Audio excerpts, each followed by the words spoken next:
Parfait, alors pour cette nouvelle rétrospective de l'imaginaire, j'aimerais parler d'une nouvelle qui est parue dans Solaris il y a plusieurs dizaines d'années déjà. Donc c'est une rétrospective assez particulière, puis sûrement que vous n'avez pas entendu parler de la nouvelle dont je vais parler, mais c'est une nouvelle qui est vraiment intéressante. Et à travers les centaines et les centaines de nouvelles que j'ai lues au cours des dernières années, c'est vraiment l'une des meilleures. Je dirais même que c'est la meilleure que j'ai lue dans les nouvelles de science-fiction québécoises.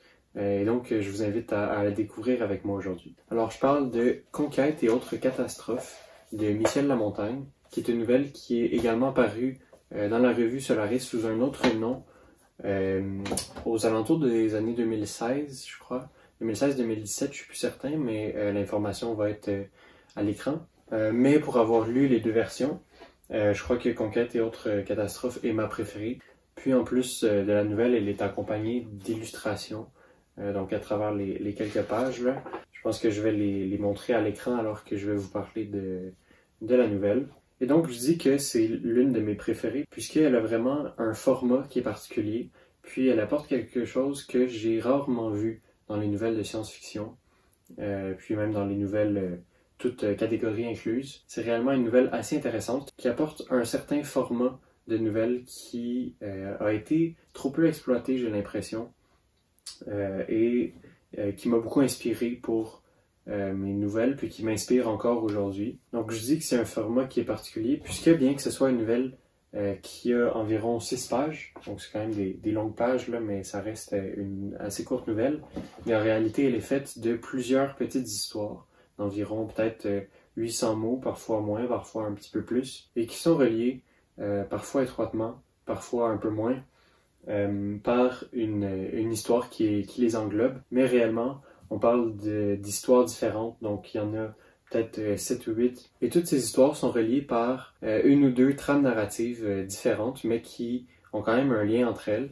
Donc d'un côté, on a les Elohim, qui sont une race extraterrestre qui vient voir l'humanité et qui leur demande de construire une cathédrale. Et donc ils viennent sur Terre à 3 reprises pour éprouver l'humanité, puis c'est seulement plus tard, à la toute fin de l'histoire, qu'on découvre pourquoi, mais ça, je préfère pas le révéler, je préfère vous garder la surprise. Et puis, d'un autre côté, on a les 3 histoires, Cauchemar Nouvel Âge en rouge, en noir, puis en rose, qui sont 3 histoires où on suit des personnages qui sont, à leur manière, attaqués par des forces mystérieuses, des forces occultes. Puis, au final, on découvre que ces forces-là, qui sont différentes puis qui sont très personnelles, proviendraient peut-être d'une race extraterrestre qui essaierait d'envahir les humains, une personne à la fois, donc en utilisant leurs propres armes. Et donc, ces deux trames narratives-là, qui sont différentes mais qui sont quand même légèrement reliées, font la majeure partie de la nouvelle. Il y a 2 autres histoires qui ne font pas vraiment partie d'aucune des 2 trames, mais qu'ils ont quand même été inclus dans la nouvelle. Et c'est peut-être là où la version des années 90 de la nouvelle est un peu plus faible. Donc de souvenirs, là je l'ai pas avec moi, puis c'est pas de celle-là que je veux parler, mais la version des années 2010 de Michel Lamontagne encore est un peu plus concentrée donc sur ces 2 trames. Et donc c'est ce que je reproche à cette version-là. Les 2 histoires, c'est Le Cercle des Morts Vivants puis Maquillage, qui sont 2 histoires assez courtes, mais qui n'ont pas vraiment leur place dans cette nouvelle-là, j'ai l'impression. Ils présentent quand même des idées qui sont intéressantes, puis je crois que en elles-mêmes, elles sont intéressantes, mais dans le contexte de la nouvelle, je crois qu'ils n'ont pas vraiment leur place. Et donc, c'est le principal reproche que je ferai à Michel Lamontagne avec cette version de la nouvelle. Mais du reste, c'est vraiment intéressant parce que Conquête et autres catastrophes jouent un peu le rôle d'un recueil. Donc, bien que ce soit juste quelques pages, c'est vraiment différentes histoires qui sont reliées entre elles, puis qui forment un ensemble. Et le fait que les histoires soient seulement peut-être 700-800 mots fait vraiment que la nouvelle coule vraiment bien. C'est un rythme qui est assez particulier. Puis je crois que c'est un format qui est intéressant, surtout à l'ère d'aujourd'hui, où l'attention des gens est de plus en plus courte. À mon avis, c'est un format qui pourrait être repris, puis qui est très actuel. Mais au-delà du format, c'est aussi une histoire qui est très prenante. Donc il y a vraiment des enjeux qui sont intéressants, puis qui nous gardent intéressés tout au long, parce que c'est une histoire qui est assez étrange, qui est assez bizarre. On n'a pas vraiment l'habitude de ce genre d'histoire. Puis tout le mystère qu'il y a à travers les races extraterrestres, puis ce qui va advenir de l'humanité, nous garde intéressés tout du long. C'est assez difficile selon moi de lire cette nouvelle-là en moins d'une lecture.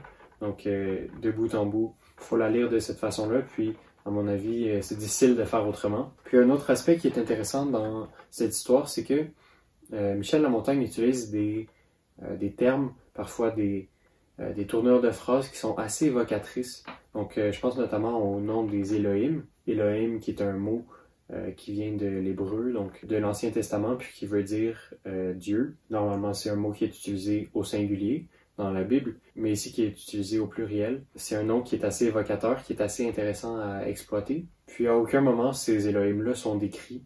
On ne sait pas à quoi ils ressemblent, puis on ne sait même pas non plus si les humains savent à quoi ils ressemblent.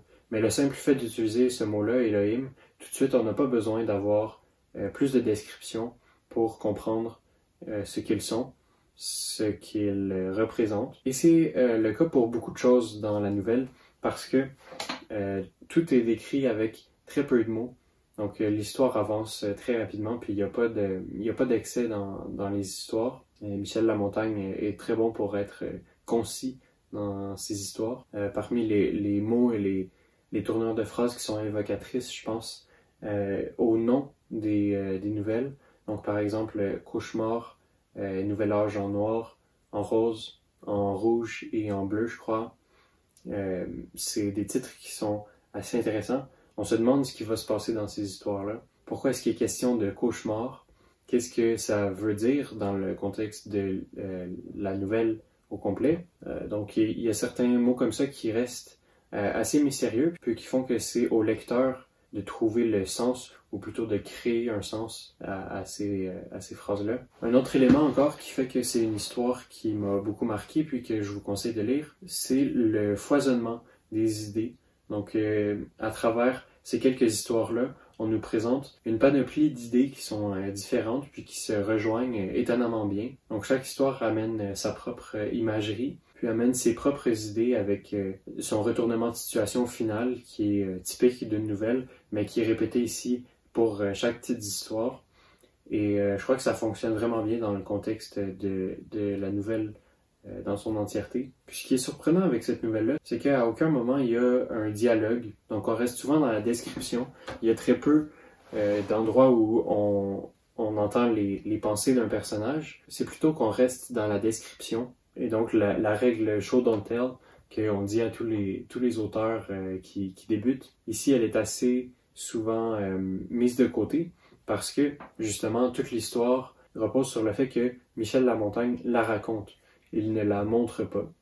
Et c'est ce qui fait que l'histoire paraît aussi mystérieuse puis qu'elle est aussi enlevante, qu'elle est aussi prenante. Et donc ça montre que le show don't tell, c'est pas forcément vrai, c'est pas forcément applicable à toutes les histoires, puis à tous les auteurs. Donc parfois, justement, de raconter l'histoire, de l'expliquer, ça permet de présenter et de ne pas présenter certains aspects de l'histoire qui permettent de la rendre plus mystérieuse, puis qui permet au lecteur de se représenter l'histoire par lui-même et de remplir les trous là où il y en a, donc avec son imagination. Alors voilà, c'est pas mal tout ce que j'ai à dire de cette nouvelle qui est assez courte, mais à travers laquelle j'ai trouvé certains conseils qui m'ont aidé beaucoup à travers mon parcours d'écrivain, puis je suppose vont le faire encore à l'avenir. Je pense par exemple à mon roman que j'ai juste ici, Éden modifié, qui est un roman que j'ai écrit il y a quelques années de cela, et dans lequel je m'étais beaucoup inspiré de cette nouvelle-là. Je crois que si j'avais vraiment à choisir un point important, un conseil central que m'a appris cette nouvelle, c'est justement que le show don't tell, ce n'est pas forcément un conseil qu'on doit appliquer à la lettre. Parfois, c'est préférable, justement pour le mystère, pour que le lecteur puisse combler les trous qu'on crée volontairement dans l'histoire. Parfois, c'est nécessaire de raconter l'histoire, de l'expliquer plutôt que de la montrer. Et donc, si vous voulez vraiment voir l'étendue de ce qu'on peut faire avec le dernier conseil dont je viens de parler, je crois que de lire Conquête et autres catastrophes, de se le procurer soit en bibliothèque à travers la version récente des années 2010, ou de se le procurer par le truchement du site internet de Solaris, qui vend encore cette édition-là. Donc c'est le numéro 113, printemps 1995. Je crois que c'est C'est assez peu cher, c'est quelque chose que je vous conseille. Michel Lamontagne n'est pas un auteur qui est particulièrement connu, puis de lui, je crois simplement avoir lu cette nouvelle, puis une autre parue dans Solaris, ou peut-être 2, 3 autres, je suis plus certain, puisque j'ai lu pas mal de nouvelles de cette revue-là. Mais selon moi, c'était une des nouvelles les plus marquantes, puis des dizaines et des dizaines de nouvelles de science-fiction, puis de l'imaginaire au Québec que j'ai lues. C'est celle qui m'a le plus marqué, avec peut-être aussi Morphose de Mathieu Fortin, qui était un recueil de nouvelles que j'ai particulièrement apprécié, mais dont je vais probablement faire une nouvelle dans un futur proche. Alors voilà, c'est tout ce que j'avais à dire de cette nouvelle, puis c'est ainsi que se clôt cette énième édition des rétrospectives de l'imaginaire. Donc on se retrouve la semaine prochaine pour une nouvelle vidéo, puis la semaine d'après pour une nouvelle rétrospective. Merci beaucoup.